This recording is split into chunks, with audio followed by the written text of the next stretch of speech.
안녕하세요. 여러분의 건강 지킴이 여의보감의 정유현입니다. 한의학에서는 인체의 모든 질병은 발에서 온다라는 말이 있을 정도로 발을 인체 축소판으로 보고 있습니다.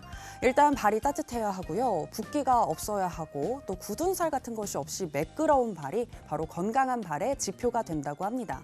생각해보면 우리 몸의 가장 아랫부분에서 심장으로 혈액을 보내주는 중요한 역할을 담당하고 있기 때문에 제2의 심장이라고 봐도 될 것 같은데요.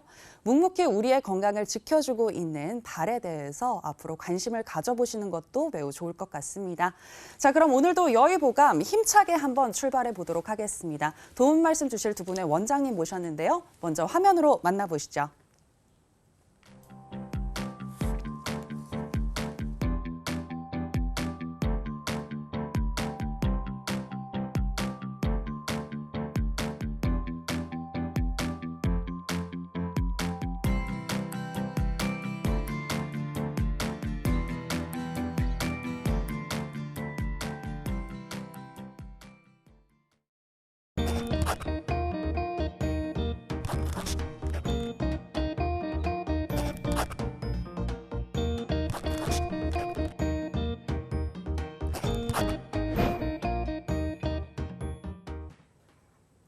김남식 원장님 그리고 윤홍일 원장님 나오셨습니다. 안녕하세요. 네, 안녕하십니까. 반갑습니다. 네, 오늘 정말 날씨가 좋더라고요. 그런데 또 두 분의 이렇게 밝은 모습을 보니까 기분이 더 좋아지는 것 같은데요. 지금 스튜디오를 처음 모셨잖아요. 네, 오늘 처음 시청자 여러분과 만나게 됐고요. 네. 또 오늘 기대도 되고 또 약간 긴장도 되고 네, 좋은 기분이라서 오늘 방송 잘 할 것 같습니다. 네, 저도 원장님만 믿도록 하겠습니다. 네. 그리고 옆에 김남식 원장님이 네. 나와 계신데 또 이 방송을 너무 잘하신다고 소문이 나 있더라고요. 네. 소감 좀 한마디 해주시죠. 저는 지금 경복궁 쪽에서 있는데요. 거기 이렇게 올드한 동네에 있다가 이렇게 삐까뻔쩍한 큰 건물이 많은 여의도에 오니까 감회가 또 새롭고 제가 또 워낙에 존경하는 우리 윤홍일 선배님과 같이 방송할 수 있어서 너무 기쁘게 생각합니다. 아, 네. 저 또한 영광입니다. 방송도 잘하시고 사회생활도 잘하시는 것 같아요. 네, 이렇게 기분 좋게 한번 시작을 해봤고요. 오늘의 첫 번째 주제로 바로 들어가 보도록 하겠습니다. 오늘의 첫 번째 주제는 척추관 협착증에 대한 내용을 한번 짚어볼까 하는데요. 이전에 50대 이상의 그 척추 질환 환자 중에 허리 디스크 환자가 거의 대부분이었다고 하는데 최근에는 70대 이상에서 10명 중에 1명이 척추관 협착증을 앓고 있다고 합니다. 척추관 협착증이 무엇인지 그리고 디스크와는 어떤 부분이 다른지 많이 생소하신 분들이 계실 것 같은데요. 자, 이와 관련해서 이야기 나눠보도록 하겠습니다. 먼저 김남식 원장님, 네. 척추관 협착증 어디서 어떻게 발생하는 건가요? 일단 척추관 협착증이라고 하면 척추관에 협착이 생겼다라는 뜻이겠죠. 그래서 척추관이라는 그 개념이 중요할 텐데요.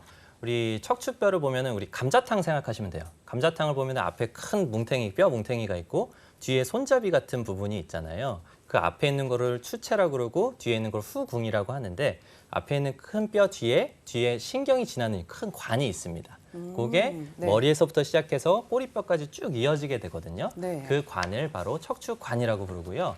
앞에 뭐 디스크라든지 뒤에 있는 인대가 자라나면서 신경을 압박하게 하는 증상이 생길 수가 있거든요. 그걸 바로 협착이라고 부릅니다. 그래서 척추관에 생기는 협착증이다라고 생각하시면 되겠습니다. 아, 그렇군요. 척추관 그리고 추간공 굉장히 어려운 단어들이 막 나오고 있는데 이게 같은 질환이라고 해도 통증 강도에 따라서 그리고 어디에 이 질환이 발병했느냐에 따라서 또 다양하게 좀 나뉠 것 같습니다. 좀 더 세밀하게 구분을 해주실까요? 네, 맞습니다. 척추에 생길 수 있는 협착증은 주로 3가지 정도로 구분을 해볼 수가 있는데요. 첫 번째는 요 뼈, 위에 있는 뼈와 아래에 있는 뼈 사이 공간이 좁아지는 것을 이제 협착이라고 부를 수가 있습니다. 그걸 이제 추체끼리의 간격이 좁아졌기 때문에 추체간 협착이라고 부르고요. 또 한 가지는 우리 아까 뇌에서부터 쭉 신경이 내려와가지고 우리 꼬리뼈 쪽을 주행을 한다고 했잖아요. 큰 신경 줄기를 이제 척수라고 부르는데 그게 좁아지는 것을 오늘 얘기하는 척추관 협착증이라고 합니다. 그리고 네네. 척수라는 큰 줄기가 있으면 양쪽으로 나가는 가지들이 있거든요. 네. 그걸 이제 신경근이라고 하고 신경근은 추간공이라는 데서 나옵니다. 때문에 거기가 좁아지는 걸 또 추간공 협착증이라고 부를 수가 있습니다. 근데 네. 뭐 여러 가지 생각하실 필요 없이 어디가 좁아지고 그 신경이 지나가는 길이 닫혀지거나 좁아졌다라고 하면 협착증이라고 부른다라고 생각하시면 됩니다. 네, 그러니까 척추관 협착증 안에는 추체 협착, 그리고 추간공 협착, 그리고 척추관 협착 이렇게 세 가지가 있다라고 지금 분류를 해주셨습니다. 그리고 이 질환이 앞서서 제가 퇴행성으로 좀 나이가 들면서 오는 질환이다라고 이야기를 해드렸는데 그렇다면 이 척추를 이루는 조직들이 노화가 되면서 생기는 병인 건가요? 그러면 더 빠르게 진행되나요? 네, 그렇습니다. 우리가 이제 나이가 들면 늙는 게 혈관만 늙는 게 아니거든요. 이제 혈관은 나이가 들어서 늙게 되면 동맥경화라고 여러분들 아시잖아요. 네. 혈관 내에 이제 염증이 생기면서 동맥에 경화가 생겨서 좁아지는데 우리 척추도 나이가 들면 이렇게 좁아지게 됩니다. 지금 설명 들으신 것처럼 디스크의 섬유륜이 이 나이가 들어서 이렇게 신경이 눌리게 되면 뒤로 밀려 나와서 이렇게 추간공을 또 압박할 수도 있고요. 네. 또 나무 등골에 이 옹이가 생기잖아요. 나무가 오래되면 그것처럼 우리 이 후궁이 있는 이 척수가 지나가는 뒤에 후궁에도 돌기가 생기는데 이게 골격이라고 하거든요. 네. 이런 구조물들이 또 노화가 되면서 생길 수 있고요. 그리고 황색인대 같은 것도 나이가 들면 네, 두꺼워집니다. 그래서 척수가 지나가는 그 공간이 꼭 그 동맥경화의 혈관이 좁아지는 것처럼 여러 구조물에 의해서 좁아지기 때문에 네. 나이가 들면서 오는 퇴행성 질환이 맞습니다. 그러니까 나이가 들수록 척추관 협착증이 발병할 확률이 더 높다라고 이야기를 네, 지금 맞습니다. 해주셨는데요. 어찌됐건 간에 이 척추관 협착증이라는 질환을 앓게 되면 너무나도 진짜 많이들 힘들어 하시더라고요. 걷는 것, 그다음에 일상생활 하시는 것도 너무나 힘들어 하시던데 그렇다면 이러한 증상들 중에서 좀 질환에 따라서 조금씩 다를 것 같거든요. 이 척추관 협착증에 3대 증상이 있다고 하던데 이에 대해서 짚어주실까요? 네, 뭐 척추관 협착증 여러분들 앞에서 이제 김난식 원장님 설명한 것처럼 협착이 돼서 신경이 눌리는 공간에 따라서 여러 가지 증상이 있는데요. 우리가 쉽게 생각하면 이제 디스크라고 하잖아요. 이걸 추간판 탈출증이라고 하는데 추간판 탈출증과 다르게 척추관 협착증은 이게 조금만 걸어도요, 여러분들 다리가 터질 것 같처럼 아파가지고 너무 아파서 지속적으로 걸으실 수가 없어요. 걸으실 수가 없기 때문에 그래서 네. 두 번째는 가다가 쉬어야 됩니다. 근데 디스크도 다리가 아프잖아요. 네, 디스크도 다리가 아프죠. 네. 근데 디스크는 다리가 아프면 의자에 앉으면 좀 편해지거든요. 근데 네네. 오히려 의자에 앉으면서 허리를 굽히면 더 아파와요. 근데 척추관 협착증은 이제 가다가 너무 아파서 쉬어가고 허리를 이렇게 앞으로 구부리면 통증이 조금 더 이렇게 완화가 됩니다. 그리고 척추관 협착증은요, 누워 있을 때 다리를 드는 건 충분히 다 하실 수 있어요. 근데 네. 이제 디스크처럼 추간판 탈출증은 누워서 다리를 들기가 어렵습니다. 그런 차이가 조금씩 있어요.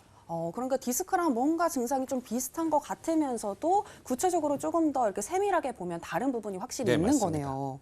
네, 이런 부분을 여러분들이 잘 체크를 해서 내가 디스크인지 척추관 협착증인지 한번 비교를 해보시는 것도 좋을 것 같습니다. 자, 그리고 어딘가가 아프면 여러 가지 방법을 통해서 정확한 원인을 찾게 되는데 아무래도 가장 먼저 이제 하는 것이 엑스레이 촬영이 아닐까 싶어요. 네. 이 엑스레이만으로도 척추관 협착증인지 알 수 있을까요? 그렇지 않습니다. 엑스레이를 찍었을 때는 척추관 협착증이 있는지 아니면은 뭐 디스크가 있는지 이렇게 의심을 해보는 소견은 나올 수는 있지만 실질적으로 확진을 하기 위해서는 CT나 MRI 같은 것을 찍어야 됩니다. 이제 엑스레이를 찍게 되면 위아래 뼈만 나오거든요. 네. 그래서 뼈 사이의 공간이 좁아졌거나 아니면 뼈 사이에 배열이 좋지 않거나 했을 때 디스크나 협착증이 여기에 있겠구나라고 의심해 볼 수는 있지만 네. 확진을 하기 위해서는 연부 조직, 그러니까 디스크나 뒤쪽에 있는 황색인대를 찍을 수 있는 우리 MRI나 CT를 찍어야지 정확한 것을 볼 수가 있는 겁니다. 그래서 지금 화면에 보이시는 것도 바로 이제 MRI 사진이거든요. 네. 그러니까 MRI로 보게 되면 주변에 있는 근육, 그리고 신경이 지나가는 길, 그리고 신경이 지나가는 길을 막고 있는 디스크나 뒤쪽에 있는 인대들을 정확하게 볼 수가 있기 때문에 이러한 네. 검사를 통해서 진단을 하실 수가 있겠습니다.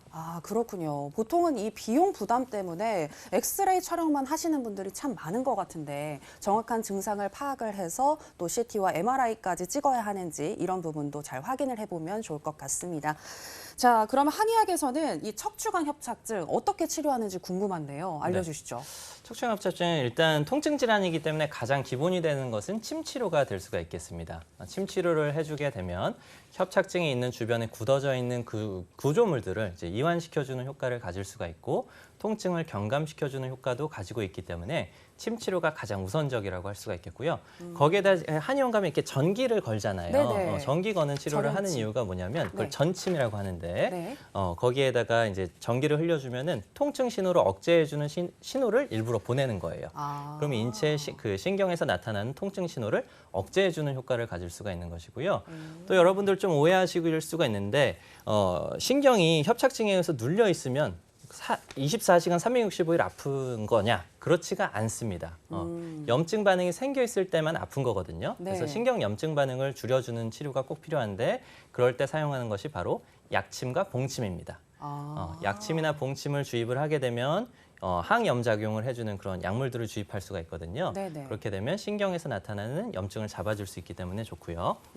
그리고 협착증이라고 하는 건 아까 말씀드렸지만 어디든지 신경이 지나가는 길이 막혀 있다고 했잖아요. 네. 그걸 뚫어주기 위해서는 도침이라는 것을 사용하실 수도 있습니다. 도침이요? 도침은 이제 칼 도자를 써가지고 일반적인 침보다 훨씬 두껍고 되게 끝이 날카로운 침이에요. 네, 아프겠다. 그래서 아프죠. 네. 그래서 그런 침을 시술을 하게 되면 우리 신경 주변에 막고 있는 인대가 이렇게 두꺼워져 있는 부분들이 있어요. 네. 거기를 잘 긁어준다고 생각하시면 돼요. 그렇게 긁어주면 신경이 지나가는 길을 잘 터줄 수가 있고요. 그리고 신경을 그리고 공간을 확보해 줄 수 있는 추나 치료라든지 네. 염증 반응을 줄여줄 수 있고 재생력을 키워주는 한약 치료라든지 이런 것을 종합적으로 사용하시면 우리 수술이나 특별한 시술 없이 협착증을 개선시킬 수가 있겠습니다. 정말 들어보니까 다양한 방법이 있는 것 같습니다. 물론 이 침을 조금 두려워하시는 분들은 너무 아픈 거 아닌가 걱정을 많이 하실 수도 있겠지만 조금 아프더라도 이 척추관 협착증을 먼저 치료하는 게 매우 중요하겠죠. 자, 저 같은 경우에는요, 사실 제가 목 디스크가 있습니다. 그러세요? 네, 네네. 그래가지고 한의원에 정말 주기적으로 자주 가요. 네. 그리고 이 침을 맞으면서 통증이 조금 감소되는 거를 저 스스로가 느끼는데 네, 저희 한의원에 안 오셨더라고요. 네. 꼭 방문하도록 네. 하겠습니다. 네, 좋은 치료 부탁드릴게요. 네네. 네. 그런데 이 침을 맞고 나서 통증이 감소되는 건 알겠는데 도대체 어떤 원리로 감소가 되는 건지 네. 이 부분도 궁금하고요. 네. 혹시 이 효과를 입증할 만한 객관적인 자료도 있나요? 그럼요. 요새는 과학적인 방법론들이 많이 발전이 됐기 때문에 객관적인 자료들이 넘쳐납니다. 네, 그래서 아까 말씀드린 도침에 대한 연구, 약침에 대한 연구, 일반적인 침에 대한 연구 많이 있는데요. 대표적인 거 하나만 설명을 해드리면 우리 2004년부터 2010년까지 약 50만 명을 대상으로 한 연구가 하나 있습니다. 네. 굉장히 많은 사람 그리고 굉장히 긴 기간 동안에 침 치료를 받으신 환자분들과 침 치료를 받지 않으신 환자분들을 비교를 했는데요. 이 네. 비교를 한 그 지표가 뭐냐면 수술을 시행했는가 안 했는가입니다. 수술 여부. 그래서 증상이 심해지고 본인이 이제 못 참으면은 이제 수술을 할 수밖에 없잖아요. 그쵸. 수술을 하면 꼭 다 낫느냐? 또 그것도 아니고 후유증과 그리고 그 수술 이후에 회복해야 되는 또 그 재활 치료해야 되는 기간이 있단 말이에요. 그래서 네. 수술을 피하면 더 증상이 좀 약하다는 뜻이겠죠. 침 치료를 시행한 군에서는 약 700명 정도가 수술을 했는데요. 네. 침 치료를 시행하지 않은 군에서는 1,100명이나 수술을 하게 됐습니다. 그래서 수술할 수 있는 확률을 36%나 낮춰준다라고 보고를 하고 있고요. 특히나 우리 60세 이상이신 우리 고령이신 분들에 한해서는 네네. 50% 이상 수술할 수 있는 확률을 줄여준다라고 보고를 하고 있어요. 그래서 침 치료를 꾸준하게 시행해 주시면 우리 수술하는 거 필요 없이 우리 증상을 잘 관리할 수 있다라고 하는 거고요. 아까 침 치료 기전에 대해서 말씀을 하셨는데 네. 일단 그 협착이 있는 데는 주변이 그 신경에 대한 협착뿐만 아니고 주변 조직들도 다 딱딱해져 있거든요. 네. 그래서 그것을 이완시켜주는 치료가 필요한데 그게 직접적으로 들어가서 그 근육을 이완시켜주는 침 치료가 굉장히 좋은 효과를 얻을 수가 있고요. 신경이 나가는 길목 자체가 좁아진 거는 도침 같은 것을 통해서 그 신경의 길을 터주는 치료를 할 수가 있고 그리고 침 치료를 시행하게 되면 신경의 전달 신호를 억제할 수 있기 때문에 그러니까 통증 신호를 억제할 수 있기 때문에 통증 자체를 줄여주는 효과도 가지고 있습니다. 네, 그렇군요. 이 침을 맞음으로 인해서 수술을 하지 않아도 되거나 아니면 수술을 조금 더 늦출 수 있다라고 이야기를 해주셨는데요. 그런데 저처럼 이렇게 성격이 좀 급한 사람들은 그냥 수술하고 말지, 수술하고 안 아프면 되지 이런 생각을 하기도 해요. 네. 근데 수술을 하게 됐을 때 감수해야 할 부분이 있어서 네. 수술을 좀 늦추는 게 좋은 걸까요? 그럼요. 일단 수술 자체가 무섭기도 하잖아요. 네, 무섭기도 하고. 무섭긴 하죠. 그리고 수술을 하게 되면 뭐가 문제냐면 협착증 수술은 뒤에 있는 이게 협착이 있는 척추관을 뼈를 뜯어내서 요 협착이 있는 부분을 제거시키고 그리고 대신에 위아래에 있는 뼈의 안정성을 주기 위해서 이렇게 고정시키는 유압술이라는 것을 시행을 합니다. 네. 근데 고정을 하게 되면 거기에 이제 척추 협착이 있었던 거는 없어졌기 때문에 신경 압박에 의한 증상은 없어질 수가 있는데 네. 고정을 하게 되면 그 뼈는 평생 동안 못 움직이는 거예요. 예를 들면 우리 손가락을 이렇게 평생 묶어 놓는다고 생각하면 얘가 굉장히 불편하겠죠. 그쵸? 척추도 마찬가지입니다. 지금 사진에 보이다시피 나사를 이렇게 박아서 고정을 해놓으면 저기에 있는 척추는 움직일 수가 없는 거거든요. 그래서 굳어져서 생기는 통증이 또 다시 생깁니다. 주변의 연부 조직들이 꿈틀꿈틀하고 움직이지 못해서 생기는 통증이 유발되게 되고요. 네. 그리고 저렇게 고정을 시켜놓으면 위아래에서 일을 더 많이 해야 되기 때문에 위아래 부위에 또 협착증이 또 생겨요. 그러면 위아래를 또 수술하고 이렇게 묶어놓는 경우들도 있거든요. 그래서 네. 우리 척추 수술은 굉장히 신중하게 결정을 하셔야 되겠습니다. 저는 수술을 하면 증상이 다 없어지는 건 줄 알았는데 이야기를 들어보니까 또 그래도 남을 수 있다, 고통을 호소할 수 있다라는 생각이 드는 것 같아서 이왕이면 수술을 최대한 조금 늦추는 것이 좋은 것이 아닌가라는 생각이 듭니다. 그리고 수술을 하더라도 하지 않더라도 이 척추 주변의 조직들을 잘 관리해야 하는 거는 아주 필수적인 것 같은데요. 자, 그렇다면 어떤 운동들이 이 척추의 조직에 좀 도움이 되는지를 한번 알아보면 좋을 것 같습니다. 척추의 젊음을 유지할 수 있는 방법 뭐가 있을까요, 원장님? 네, 지금 뭐 우리가 수술을 해야 되느냐 말아야 되느냐 고민이 정말 많으신 분들 많으실 거예요. 무조건 보존적인 치료가 먼저이시고요. 그 보존적으로 여러분들의 허리를 지키시려면 운동, 스트레칭이 가장 좋습니다. 지금 화면을 보시면은요, 운동 4가지를 설명을 해드리고 있는데, 자, 네. 첫 번째를 보시면 무릎을 앞으로 쭉 누워서 당기시는 그런 스트레칭이 하나 있고요. 네네. 우리 어르신들도 쉽게 하실 수가 있어요. 따라해 보시면 좋을 것 같고요. 두 번째는 다리를 들어서 발이 천정을 보게 해서 허벅지에다 손을 이렇게 잡아서 당기시면서 스트레칭을 하시는 방법도 있습니다. 조금은 어려운데 이제 밑에 좌측 하단에 보시면 네. 교차로 다리를 이제 당겨서 저거. 무릎을 당기는 거거든요. 네네. 저 허벅지 엄청 아프죠. 네, 저도 저거 저안 아픈데 네, 고관절의 유연성이 떨어지면 조금 힘드실 텐데 그래도 네. 자꾸 노력하시면 됩니다. 이제 아. 그래서 우리 어르신들도 조금은 어렵지만 저 스트레칭도 해보시면 좋겠고 그리고 마지막으로 이제 보통 고양이 자세라고도 하는 건데요. 엎드린 자세에서 허리를 위아래로 편안하게 늘어뜨렸다가 또 쭉 올리셨다가 하는 저 스트레칭법도 네. 허리를 튼튼하게 하는 그런 스트레칭법이니까요. 어르신들 잘 해보시면 좋겠습니다. 선생님, 근데 원장님 보니까요, 지금 요가 동작이랑 다 비슷한 것 같아요. 그럼요. 그럼 네네. 요가를 하는 게 좀 척추관 협착증에 도움이 될까요?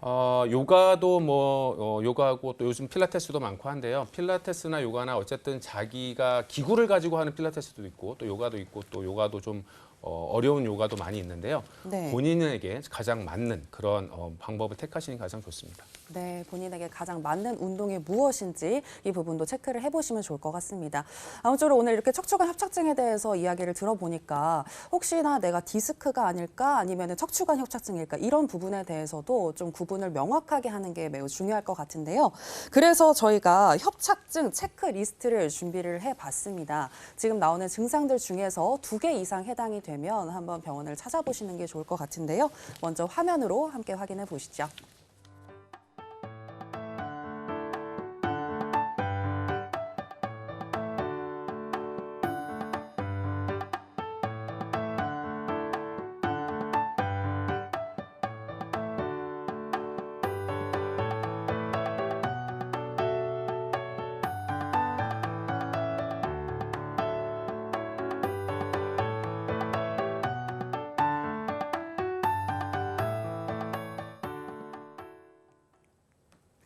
네, 여러분들은 생방송으로 여의보감 함께하고 계십니다. 이제 다음 주제로 넘어가 보도록 하겠습니다. 사람은 호르몬의 지배를 받는다라고 해도 과언이 아닐 정도로 호르몬에 따라서 감정이나 그리고 신체가 많이 좀 변화하는 것을 느끼실 수 있을 텐데요. 나도 모르게 굉장히 울적하고 화도 나는 것 같고 그리고 몸이 좀 아프다면 갱년기의 신호는 아닌지 한번 의심해 볼 필요가 있습니다. 자, 갱년기를 지혜롭게 극복하고 예방하는 방법 지금부터 답을 찾아보도록 하죠. 자, 윤호길 원장님, 갱년기 하면 보통 폐경 이후 여성에게 좀 나타나는 것으로 알고 있는데요. 폐경과 밀접한 연관이 있는 것 같습니다. 이 폐경의 의미와 갱년기는 어떤 걸까요? 네, 요즘 여러분들 뭐 코로나 지나면서 요즘 또 그리고 날씨가 급격하게 변화가 심하잖아요. 그래서 요즘 어떤 분들이 많으냐면 몸살 근육통이 심하면서 갑자기 또 막 열도 오르고 또 이렇게 막 우울해지고 이런 분들 되게 많아요. 자, 그런 분들이 많은데 이게 네. 코로나는 아닌지 또는 감기가 아닌지 이렇게 생각하시는 분들도 있는데 여성분들 잘 보시면 당신이 갱년기일 수도 있습니다. 자, 우리 갱년기는요, 네. 그 폐경과 관련이 있는 거는 맞고요. 폐경은 생리를 하긴 지가 1년이 넘었다. 그러면 폐경이라고 보시면 됩니다. 폐경의 의미는 그렇고요. 네. 1년이 되지 않았지만 그래도 우리가 보통은 다들 그렇거든요. 생리가 했다 안 했다 오락가락 하거나 또는 네. 갑자기 열이 갑자기 오른다거나 그러면 요즘 우리 시청자분들은 너무나 그 갱년기에 대한 걱정과 관심이 많기 때문에 너무나 잘 알고 계세요. 네. 그래서 폐경이 되면 갱년기 증상이 오게 되는데, 자, 그러면 갱년기의 원인은 또 뭘까 또 궁금하시잖아요. 그렇죠. 그렇죠. 근데 갱년기의 원인은 보통 그 난소의 기능이 저하되거나 그리고 여성 호르몬이 감소해서 그렇습니다. 이 난소의 기능이 저하가 되면 난포가 이렇게 개수가 적어지고 네. 또 여성 호르몬이 감소가 되게 되면은 여성 호르몬이 지배하는 장기들이 대단히 많아요. 보통은 뭐 어떻게 알고 계시죠?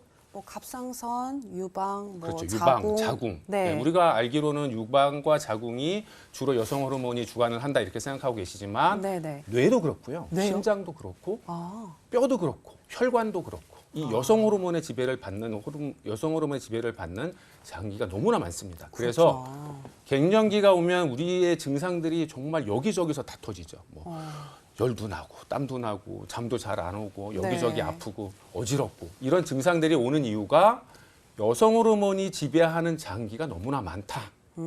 그렇기 때문에 여러분들이 고통을 많이 받게 됩니다. 그래서 갱년기는요 사실 여성들에게서는 정말 고난의 시기예요. 그렇죠. 근데 또 제2의 사춘기라도 하죠. 네, 예, 네. 사춘기라고도 하는데 이유가 뭐냐면 우리가 그 성장기 때에는 이제 성장 호르몬이 왕성하게 분비가 되고 그러면서 이제 어떤 그 신체적인 변화가 오고 아픈 거는 없잖아요. 네. 대신 이제 성장통이 있기는 한데 그런 변화를 이제 사춘기라고 하는데 이 여성들의 갱년기의 이 사춘기는 정말 정신적으로도 고통스럽기 때문에 여러분들이 많이 힘드실 것 같아요. 그래서 네. 저는 폐경과 관련된 갱년기는 고난의 시기이다 이렇게 볼 수 있고 네. 그리고 또 이제 그렇죠. 사실은 또 이렇게 보면 갱년기를 그냥 아무 느낌 없이 지내시는 분들도 정말 많아요. 근데 이런 맞아요, 분들은 있더라고요. 보면 평소에 운동도 많이 하셨고 또 어떤 분이냐면 스트레스가 많지 않아요. 긍정적이신 분들이 대단히 많습니다. 네. 스트레스가 많거나 또는 고혈압, 당뇨 같은 만성 질환이 있으시거나 네. 또 보통 그런 분들 있죠. 왜 그 흡연 이런 안 좋은 생활 습관 있으신 생활은 습관 맞죠? 그렇죠? 네, 생활 습관. 또 과식을 하거나 당뇨, 비만 이런 그 성인병에 유발되는 그런 원인들이 있으신 분들은 갱년기를 좀 심하게 앓고 가는 분들이 많습니다. 자, 근데 갱년기는요 여성 호르몬이 이제 감소를 한다고 말씀을 드렸잖아요. 네네. 그림을 보시면 정상적으로 여성 호르몬이 분비가 될 때는 우리 건강할 때는 호르몬이 이렇게 잔잔하게 오르락 내리락 하면서 이제 분비가 됩니다. 근데 갱년기가 되면은요 보이시지만 아래 그림을 보시면 갱년기의 여성 호르몬이 확 내려갔다가 또 확 올라갔다가 이렇게 분비가 돼요. 그렇기 때문에 우리 몸속의 여성 호르몬의 분비가 불규칙하기 때문에 우리 여러분들의 몸속의 장기들이 많은 영향을 받게 되는 겁니다. 원장님 근데 저 질문이 있는데요. 네. 갱년기가 여성뿐만이 아니라 남성에게도 온다. 뭐 이런 맞아요. 말이 있잖아요. 근데 저도 제가 올해 54인데 정말요? 네. 너무 동안이셔가지고. 네, 죄송합니다. 자, 어쨌든 갱년기가 남성에게도 많습니다. 제 친구들을 보면은요, 갑자기 요즘 들어서 우울해하는 친구들이 정말 많아요. 그리고 피곤이 잘 가시지가 않습니다. 아침에 일어나도 정말 피곤하고 요즘 이제 또 봄이잖아요. 네. 피곤을 이길 장사는 없지만 어쨌든 그런 남자들도 갱년기가 있고요. 그럴 때 좀 정신적으로도 디프레스 되니까 우리 그 여성분들 남의 편, 우리 남편들도 좀 갱년기인지 아닌지 좀 네. 살펴봐 주셨으면 좋겠습니다. 네, 알겠습니다. 그렇다면 남성이나 여성이나 공통적으로 좀 나타나는 증상들이 있다면 어떤 게 있을까요? 공통적으로 나타나는 증상들은 약간 정신적인 우울감, 그리고 무기력, 그리고 근육통, 그리고 쉽게 가시지 않는 피로가 이제 공통적인 증상일 거고요. 네. 갱년기 증상은 이제 여러분들 아까 말씀드린 것처럼 여성 호르몬이 지배하는 그런 장기들이 많기 때문에 여러 가지 증상들이 나타나요. 네. 뭐 안면 홍조라든지 잠도 잘 안 오고요. 그다음에 어지럽고요. 그리고 피부도 예전 같지가 않습니다. 많이 건조해서 좀 각질도 많이 생기고 또 관절통, 근육통 생기죠. 그리고 골다공증 여성들 정말 위험한데 네. 나이가 들면 들수록 골다공증 생기면 위험합니다. 낙상하면 이제 골절 때문에 다시는 일어나지 못하시는 분들도 많으니까 조심하셔야 될 것 같고 네. 또 대표적인 증상이 이제 땀이 나는 거죠. 뭐 아침에 갑자기 훅 달아올랐다가 가슴이 막 두근거렸다가 두통이 왔다가 또 건망증 네, 대표적인 네. 증상 중에 하나고요. 뭐 조금 더 깊게 들어가면 이제 소변도 좀 이렇게 전보다는 못 참게 되고요. 그런 증상들을 몸속에서 이제 나타나기 시작을 합니다. 그렇군요. 근데 지금 조사에 따르면 약 25% 정도는 뭐 일상생활이 불편할 정도로 증상이 심하고 50% 정도는 혼자서 그냥 참고 견딜만 하다 이런 조사가 있더라고요. 그런데 혼자서 참고 견딜만 하지 않는데 혼자서 그냥 참고 계속 견딘다면 증상이 더 심해지는 거겠죠? 네, 맞습니다. 그 갱년기 증후군이라고 하잖아요. 증후군이라고 하는 것은 뭐냐면 증상들의 모음이에요. 그러니까 뭐 상열감이나 땀과 같은 자율신경계통의 증상, 점막이나 피부가 마르는 뭐 피부 증상, 관절에 염증이 생긴 관절 증상, 여러 가지 증상들이 한꺼번에 생기는 걸 갱년기 증후군이라고 부르는데요. 네. 이걸 방치하게 되면 질병이 됩니다. 상열감이나 땀 분비를 계속 방치하게 되면 혼자서 나중에는 특히나 뭐 열이나 아니면 뭐 피부의 온도라든지 땀 분비라든지 이런 것들을 조절할 수 없는 자율신경 실조증이라는 게 오는 것이고요. 갱년기 때 이제 우울감이 굉장히 흔한데 그걸 네. 방치하게 되면 실제로 우울증이 되는 겁니다. 그리고 피부라든지 점막의 건조를 방치하게 되면 피부에 노화가 만들어지는 거고, 그리고 골밀도가 감소하게 되는데 그걸 또 방치하게 되면 골다공증이 되는 겁니다. 때문에 방치하게 되면 반드시 질병이 되게 돼 있어요. 그래서 네, 여러 가지 방법들을 통해서 개선시켜주는 것이 중요한데요. 네. 우리 호르몬 요법을 주로 양방에서는 많이들 사용을 하세요. 근데 호르몬 요법을 사용했을 때는 뭐 장점도 있지만 증상을 개선시켜주고 그리고 자궁 내막암 같은 그런 발병률을 낮춰준다는 그런 연구 결과도 있지만은 네. 반대로 유방암이나 난소암 같은 경우에는 발병률을 증가시켜주고 또 심혈관 질환의 발병률도 더 증가시켜준다는 연구 결과들도 있거든요. 그렇군요. 때문에 꼭 써야 되는 경우가 아니면 한방 치료가 굉장히 대등한 동일한 비슷한 정도 효과를 얻을 수 있기 때문에 한방 치료를 먼저 시행해 보시고 네. 그러한 것들을 그 후에 시행하시는 것이 더욱더 옳다고 볼 수가 있겠습니다. 네, 알겠습니다. 확실히 이 한의학 치료가 조금 좀 부작용이 적다라는 생각이 드는 것 같은데요. 자, 윤홍일 원장님, 한의학에서는 이 갱년기를 어떻게 보고 있고 어떻게 치료하는지 조금 더 구체적으로 말씀 부탁드릴게요. 네, 뭐 우리 아까 척추도 얘기를 했지만 수술보다는 보존적 치료를 먼저 하고 운동을 하고 그렇게 해서 이제 뭐 어쨌든 척추관 협착증도 뭐 한 달 정도 누워 있으면 분명히 통증은 줄어들거든요. 안정을 네. 하면 그것처럼 이제 우리가 너무 바쁘게 살기 때문에 힘든 건데 한의학적 치료의 장점은 자연적인 치료다. 예, 자연에서 나서 사람이 자연에서 이제 사는 건데 네. 자연적인 치료이기 때문에 한의학적 치료는 장점이 있고요. 네.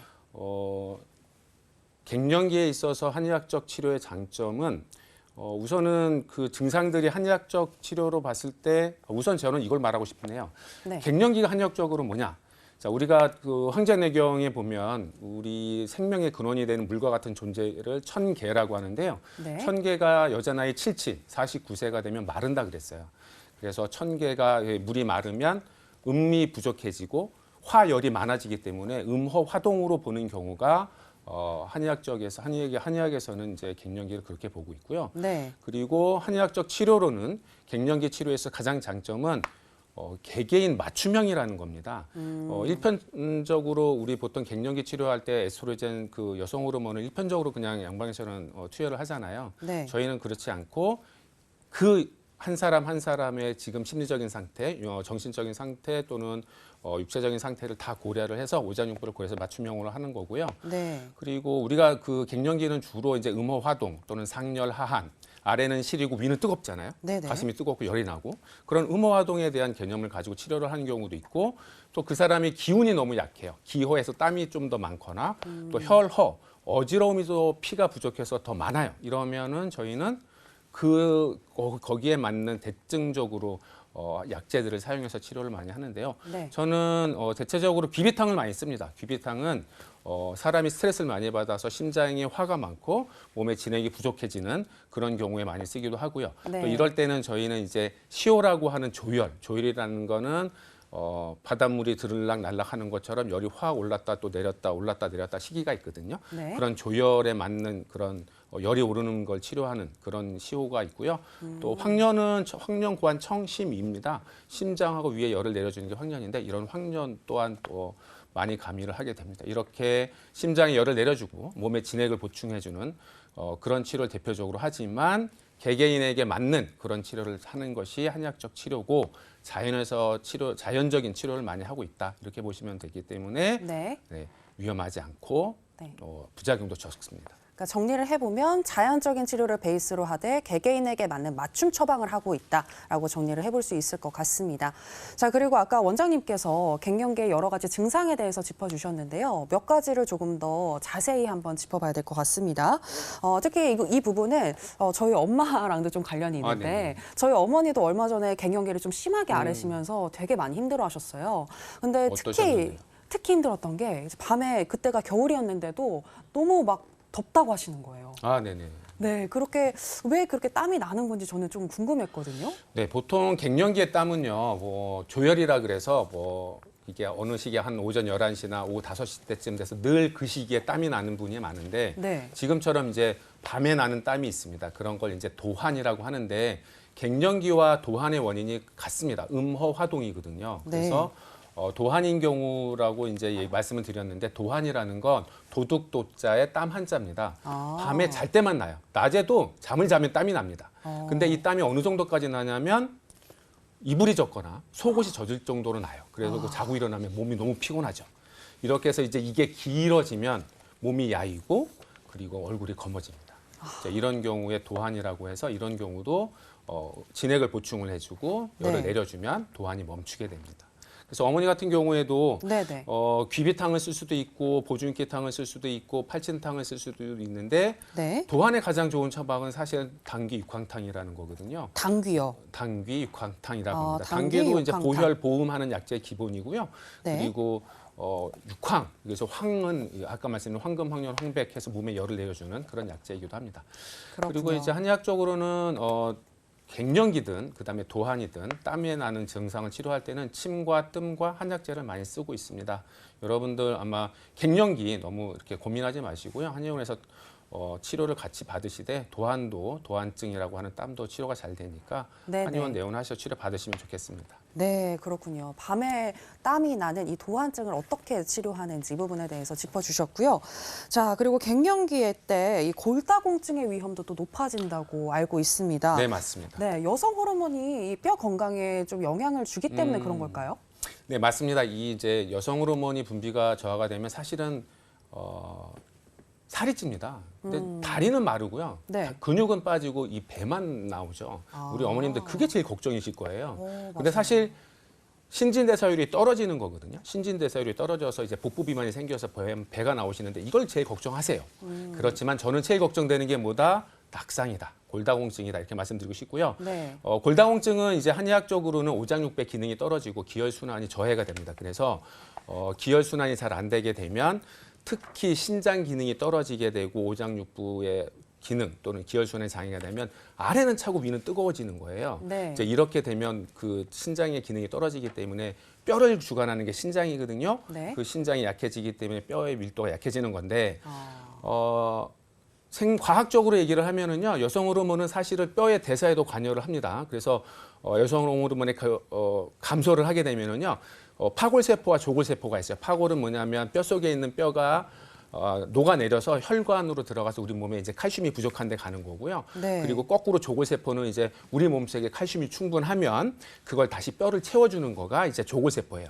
그런데 여성 호르몬이 감소를 하면 파골세포의 속도를 조골세포가 못 따라가기 때문에 뼈가 텅 비는 거예요. 뼈가 빈다. 그래서 골다공증이 생기는 거죠. 네. 그래서 골다공증이 생기게 됩니다. 아, 그렇군요. 갱년기 때 이 골다공증 정말 좀 조심하셔야 될 것 같습니다. 골다공증이 있으면 아까 말씀하셨다시피 또 낙상 사고가 일어날 수 있기 때문에 꼭 주의하시는 게 좋을 것 같고요. 자, 그렇게 위해서는 또 다양한 영양소를 잘 섭취해서 몸과 마음을 또 건강하게 잘 유지하는 것이 매우 중요할 것 같은데요. 자, 그렇다면 갱년기 증상에 도움이 되는 식품에 대해서도 좀 알아보도록 하겠습니다. 네. 자, 김남식 원장님, 무엇을 챙겨 먹으면 좋을까요? 우리 한의학은 이제 음식을 다 약으로 봅니다. 그래서 가장 우리 만만한 건 콩입니다. 콩. 콩. 콩에는 여러분들 이제 많이 알고 계실 거예요. 이소플라본이라고 하는 식물성 에스트로겐이 들어 있거든요. 네. 때문에 우리 에스트로겐 제제를 먹지 않더라도 마치 먹는 것처럼 증상을 보완해 줄 수 있는 그런 효과를 가지고 있습니다. 또한 브로콜리도 좀 권해드리고 싶어요. 네. 브로콜리를 먹게 됐을 때 에스트로겐의 혈중 농도가 상승한다는 그런 연구 결과도 있거든요. 네. 때문에 에스트로겐이 여성 호르몬이 이제 떨어질 때 브로콜리를 드셔주시는 것도 좋고, 브로콜리는 특히나 칼슘이 풍부합니다. 아까 윤홍장님이 말씀하셨잖아요. 우리 갱년기 때는 우리 골다공증 제일 좀 주의하셔야 된다고. 네네. 그래서 그러한 분들한테 더욱더 도움이 될 수 있는 음식이고요. 유제품들도 되게 도움이 많이 돼요. 뭐 우유, 치즈, 뭐 요구르트 같은 것들을 드시거나 네. 아니면 뭐 달걀이나 뭐 흰살 생선 같은 걸 드시게 되면은 거기는 트립토판이라는 게 있는데 이게 세로토닌이라고 하는 행복 호르몬을 만들어내는 역할을 해요. 갱년기 때는 또 우울증이 많으시기 때문에 그런 분들한테는 이런 유제품 같은 것들을 섭취하시는 게 좋고, 네. 뭐 베리류 같은 것을 먹으면 뭐 블루베리, 뭐 딸기 이런 베리 같은 거 있잖아요. 그런 걸 먹게 되면 심장병의 위험성을 떨궈주는 효과가 있기 때문에 네. 베리류나 아니면 견과류 같은 것도 같이 도움이 된다고 볼 수 있고, 해조류는 우리 열이 많이 뜨시는 분들 있죠. 그러니까 상열감이나 땀 분비가 많으신 분들은 해조류를 먹으면은 그런 증상들을 경감시켜 줄 수가 있겠습니다. 그렇군요. 유제품 말고는 사실 다 제가 별로 안 좋아하는 음식들인데 앞으로 갱년기를 예방하기 위해서 열심히 한번 먹어보도록 하겠습니다. 자, 다시 한번 정리해드리면 콩과 베리류, 브로콜리, 흰살 생선, 유제품, 해조류 많이 드시는 게 갱년기 예방에 도움이 된다고 하니까요. 참고해보시면 좋을 것 같고요. 자, 그리고 갱년기 때 도움이 되는 방법들을 저희가 또 화면으로 정리를 해봤는데요. 화면으로 만나보시죠.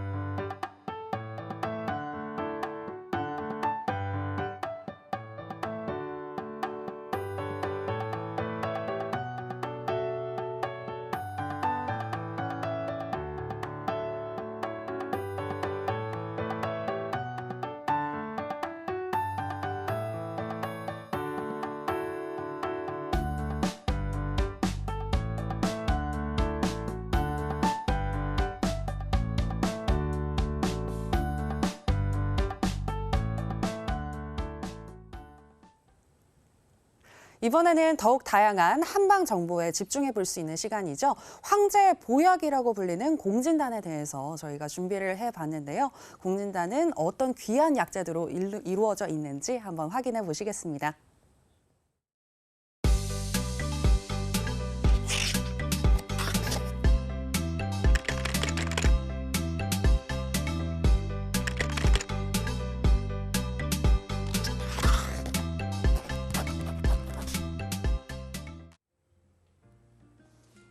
안녕하세요. 오늘의 한방의 김남식 원장입니다.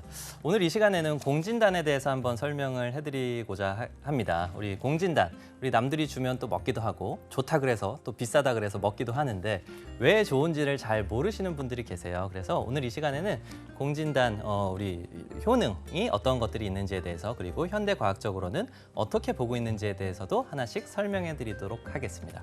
첫 번째, 일단 공진단에 대한 효능을 보기 위해서는 우리 한의학의 교과서죠. 우리 동의보감을 한번 들여다보지 않을 수가 없는데요. 우리 허준 선생님께서 공진단에 대해서 어떻게 말씀을 하셨냐 하면은 세상의 모든 보약을 다 써봤음에도 불구하고 약이 잘 듣지 않으면 그때는 공진단을 써보아라. 그렇게 되면 우리 증상이 개선될 것이다 라고 이렇게 표현을 하셨습니다. 그러면서 우리 공진단이 보약 중에 으뜸이다 라고 표현을 하고 계시거든요. 때문에 보약의 종류는 상당히 많은데 그런 보약을 다 썼을 때 잘 듣지 않으면 여러 가지 체질 따지지 말고 공진단을 쓰게 되면 우리 체력을 개선시켜주는 효과를 얻을 수 있다라고 허준 선생님도 말을 하고 있습니다. 그렇다면 공진단은 어떻게 개발이 된 약일까요? 우리 재밌는 이야기를 재미가 없을 수도 있지만 전해드리고자 하는데요. 우리 원나라, 중국에 있는 원나라에 위영림이라는 의사가 있었습니다. 이 의사는 5대째 의사를 해오던 집안이에요. 그래서 굉장히 그 의술에 대한 효능이 뛰어나서 우리 굉장히 유명해진 의사 선생님이 됐던 겁니다. 그랬더니 원나라에 있는 황제가 그 의사를 불러가지고 내 진료 좀 봐라 라고 이렇게 지시를 한 거예요. 그랬는데 위영림이라는 의사가 당돌하게도 황실에 들어가지 않고 나는 그 환자들을 봐야 되니까 못 가니까 우리 5대째 내려오는 굉장히 명약이 있으니 그것을 바로 공진단이라고 하고 이것을 드릴 테니까 황제분께서는 나를 부르지 마시고 이 약으로 건강을 유지하세요 이렇게 했습니다. 근데 황제가 그 약을 먹어봤는데 효과가 너무 좋은 거예요. 그래서 위영림을 벌하지 않았다라는 기록이 전해져 내려오고 있고 이러한 효과 때문에 우리 중국 황실에서는 그 이후에도 대대로 공진단을 사용해 왔다는 그런 기록이 있습니다. 과연 중국에서만 사용을 했을 것인가? 우리나라의 왕실에서도 공진단 사용을 굉장히 많이 했습니다. 우리 정조왕이 있죠. 정조왕은 아버지가 바로 사도세자입니다. 사도세자의 죽음을 목격을 하면서 우리 정조가 굉장히 쇠약한 증상을 느끼고 있었는데요. 그 쇠약감을 개선시켜줬던 약이 바로 공진단이다라고 기록을 하고 있고요. 우리 또 조선 말기에 순조왕이 있는데 순조왕은 어머니의 수렴 청정이나 아니면 이제 세도 정치 때문에 굉장히 화병이 많이 생겨 있는 상태였고 밥을 먹지도 못하는 상태였다고 합니다. 그때 우리 기운을 나게 해줬던 약이 바로 공진단이다라고 또 기록을 하고 있습니다. 이렇듯이 중국 황실뿐만 아니고 우리나라 왕실에서도 대대로 많이 사용했던 약이 바로 공진단이다라는 점을 기억해 주시면 좋겠습니다. 그렇다면 우리 공진단은 어떠한 효능을 가지고 있을 것인가? 우리 한의학적인 개념을 보시면 개규성신 그리고 보신익정이라고 이야기를 합니다. 개규 할 때 그 규자가 뭐냐면 구멍 규자예요. 그래서 어디가 막혀 있는 부분이 있으면 뚫어주는 것이 바로 이 공진단이다라고 하고 있고 성신 그러니까 신경을 일깨워서 머리를 맑게 해주는 효과를 가지고 있다 이렇게 표현을 하고 있습니다. 또한 보신익정이라고 하는데 신장은 우리 몸의 원기를 다 저장하고 있는 창고와 같은 거거든요. 그래서 우리 원기를 보관하는 창고를 더욱더 두둑하게 만들어줘서 정력을 증강시킨다라고 하는 것이 바로 공진단의 효과가 되겠습니다. 우리 현대 사회에서는 이제 과학적인 방법론들이 굉장히 많이 발전을 하면서 공진단이 실제로 우리 효과가 있는지에 대해서 연구를 많이 진행을 해보았습니다. 대표적인 효과가 알려진 것이 바로 간 기능을 개선시켜주는 효과인데요. 간 기능이 개선되면 뭐가 좋아질까요? 만성적인 피로가 같이 좋아질 수밖에 없습니다. 그래서 만성 피로에 굉장히 효과적이다라고 여러 가지 연구에서 권해드리고 있고요. 또한 기억력을 상승시켜주는 효과도 가지고 있습니다. 그래서 집중력을 높여주고 나아가서는 치매를 예방해주는 효과까지도 우리 공진단이 가지고 있다라고 우리 현대의학적인 방법론에서 말씀을 하고 있습니다. 이러한 그 효과들은 다 대부분 사양이라는 약재에서 이제 그 발휘를 하는 건데요. 사양노루라는 그 동물에서 사양 주머니라는 곳에서 채취하는 그런 물질인데 그게 워낙 귀하고 그리고 사양노루가 우리 멸종위기의 동물이기 때문에 그 가격이 굉장히 비쌉니다. 하지만 공진단의 굉장히 큰 장점이 뭐가 있냐면요. 체질과 상관없이 다 쓸 수 있다는 거예요. 여러 가지 우리 한약재들은 진맥도 보고 우리 환자의 상태에 따라서 우리 처방을 해야 되지만 공진단을 사용할 때는 체질과 상관없이 대부분 다 복용할 수 있는 약이고 동의보감에서 말했듯이 모든 보약 중에서 으뜸이 되는 처방이기 때문에 널리 쉽게 효과 좋게 사용할 수 있다는 그런 장점이 있습니다. 때문에 우리 평소에 우리 원기가 쇠약해져 가지고 몸이 좀 기력이 떨어지시는 분들이나 집중력이 떨어지시는 분들께서는 우리 공진단을 꼭 상복하시면서 건강을 지켜주시면 좋겠습니다. 지금까지 여의보감의 김남식 원장이었습니다. 감사합니다.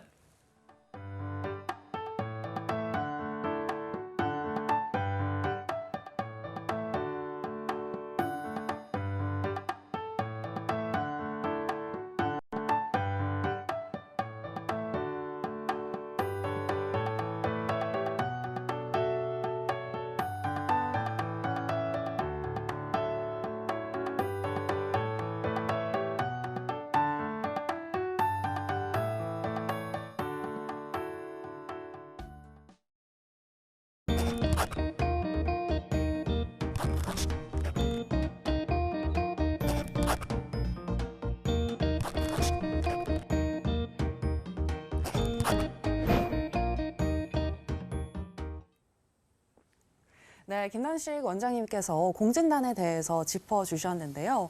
사실 저도 수능을 준비할 때 부모님께서 공진단을 좀 마련을 해주신 적이 있는데 그때 아우 너무 써 하면서 친구들한테 많이 나눠줬던 기억이 있거든요. 지금 생각해보니까 너무 아깝다라는 생각이 듭니다. 귀한 약재로 만들어진 것인 만큼 공진단에 대해서 제대로 된 섭취 방법을 알고 잘 복용하시는 게 매우 중요할 것 같은데요.